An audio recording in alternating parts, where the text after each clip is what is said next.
Hello everyone. Today we talk about how to fix the app of Bonvoy. We will go to settings. Then we click on apps. After that you will search the app Bonvoy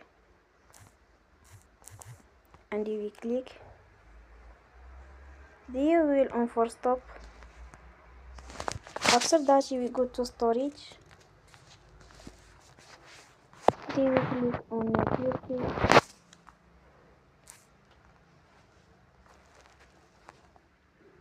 In the end, turn off your phone and you will recharge your phone again. Don't forget to support us by like and subscribe. See you next time and thank you for watching.